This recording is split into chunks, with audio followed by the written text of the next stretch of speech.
angle.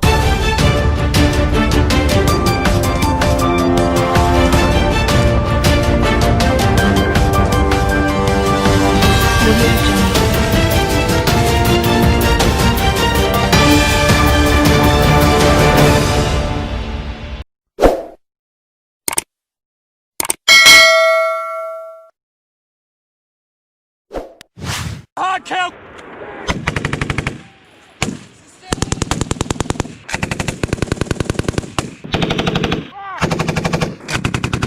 President Rodrigo Duterte China his troops would launch suicide missions against their immensely more powerful foe. It's a tactic not seen since the dying days of World War II, desperate soldiers, sailors and pilots flinging themselves at their enemies in suicide attacks. But Philippine President Rodrigo Duterte has warned of the return of the kamikaze, or divine wind, tactics of the Japanese. Describing his dilemma in dealing with an immensely more powerful China and territorial disputes in the South China Sea, the president said he has few options other than to order troops to prepare for suicide missions.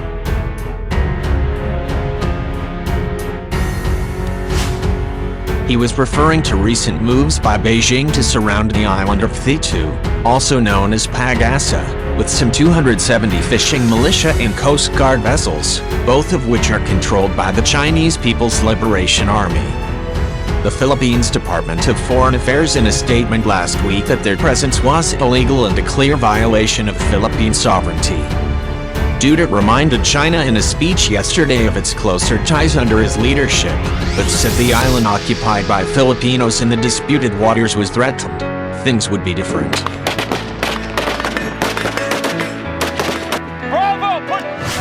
Let us be friends, but do not touch Pag-asa Island and the rest, Duterte said in a speech to public officials.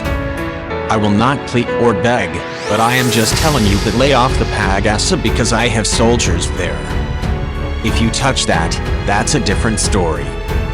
I can tell my soldiers prepare for suicide missions. The island of Thitu has a small military garrison as well as a fishing village for some 100 civilians. The coral outcrop sits some 500 kilometers from Palawan, the closest mainland island of the Philippines.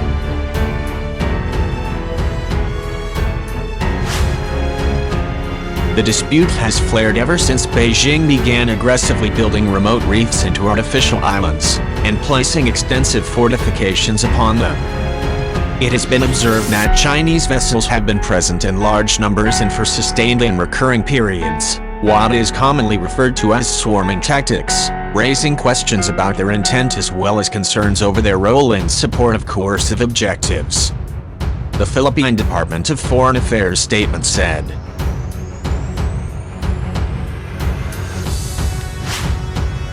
earlier in the week, Philippine Military Chief General Benjamin Madrigal Jr.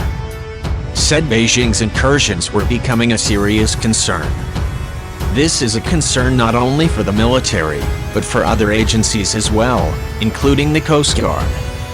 We are looking for ways to address this, Madrigal told reporters at the opening ceremonies for the annual Balikatan joint military drills between the Philippines, the U.S. Last month, two former Philippine officials filed a complaint with the International Criminal Courts accusing Chinese President Xi Jinping of crimes against humanity over his government's assertive actions in the South China Sea, which they say have deprived thousands of fishermen of their livelihood and destroyed the environment.